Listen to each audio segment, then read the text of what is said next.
There's a really cool secret at the end of this booklet that you're going to want to stick around for. What's up, everybody? Welcome to the Retro 9000 Nostalgic Gamers Club.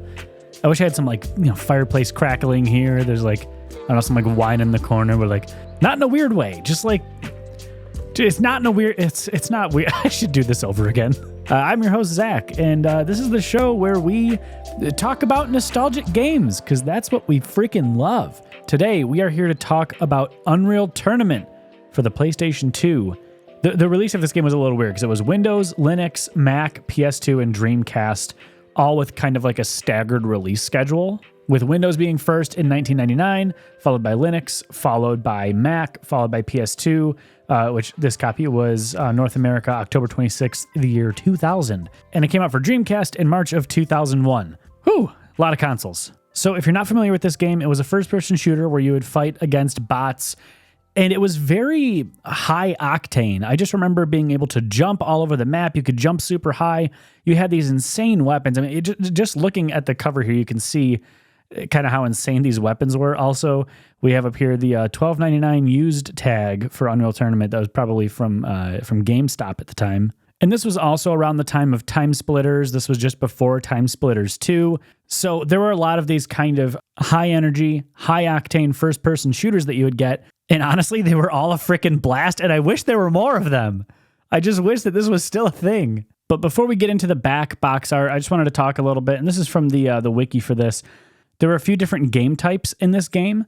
So there was Assault, Capture the Flag, Deathmatch, Domination, Last Man Standing, and Team Deathmatch. And there was a whole story to this game, right? There was a background, but did you care? It's Unreal Tournament. You're running around with freaking chainsaw guns. You don't need a story, really. At the time, this game had a pretty solid reception. Very high ratings. We're talking 9s and 10s. It won Game of the Year from GameSpy, from Computer Gaming World. It won Action Game of the Year from GameSpot. It won PC Game of the Year from CNET. Lots of cool stuff. So let's flip this bad boy over, shall we? This is covered up by this used sticker, but I can, I'll pull that out. We're gonna do this right. So it says, "Welcome to the Gladiator Blood Sport of the future." All right.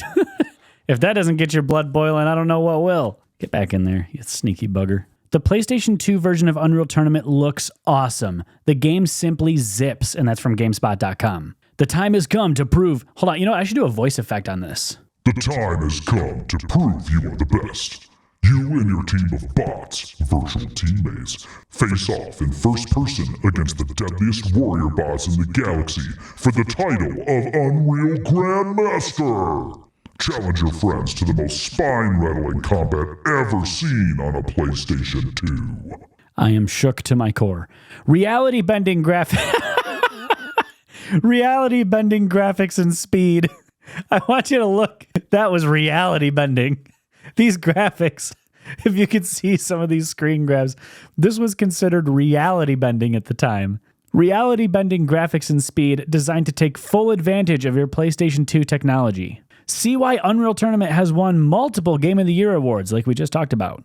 Over 50 levels of mayhem, each one with a 3D world of its own.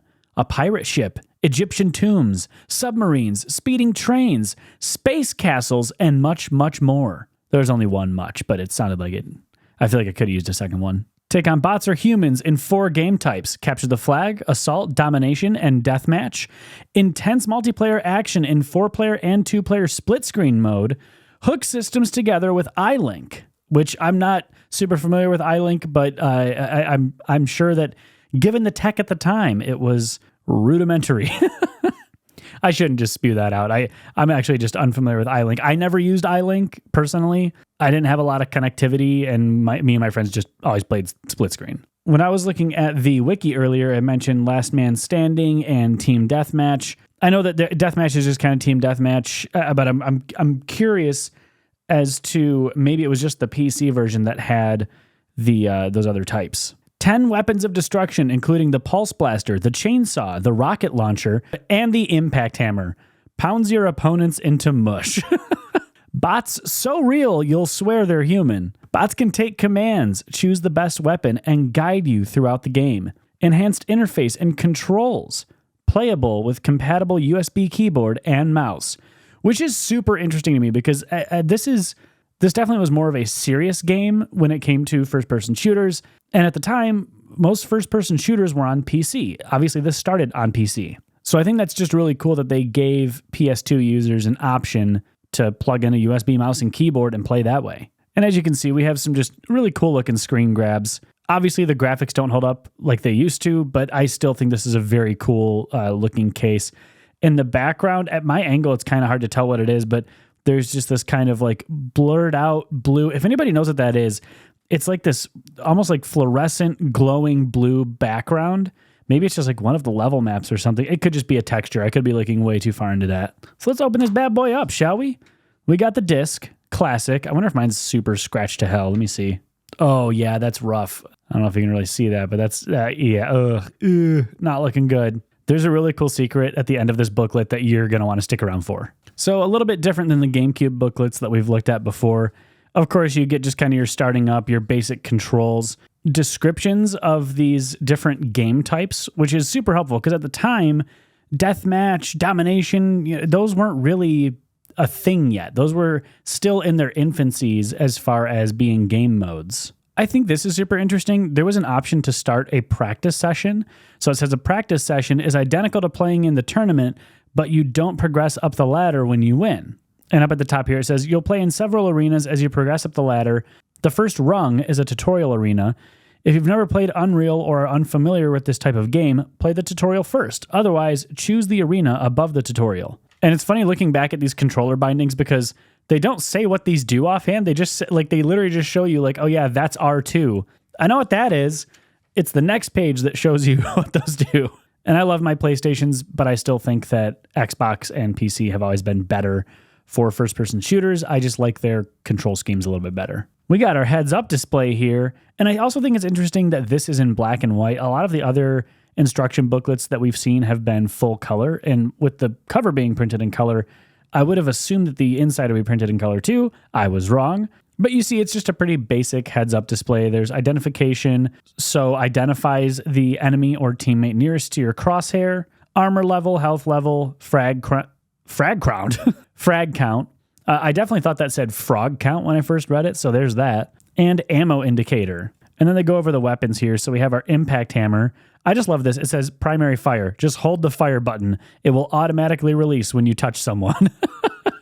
I feel like they just got lazy here too, because looking at the enforcer, it's like primary fire, normal fire rate, secondary fire, rapid firing rate.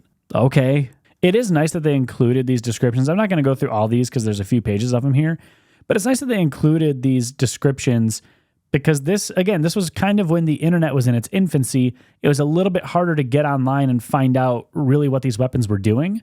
And yeah, I mean, you could kind of figure it out on your own, but this was a nice way to sort of ease you into it. We got some other items, including the keg of health. You gotta love a big keg of health. The ability to command your team, which I love. I mean, I was a big fan of the Command and Conquer type games anyway.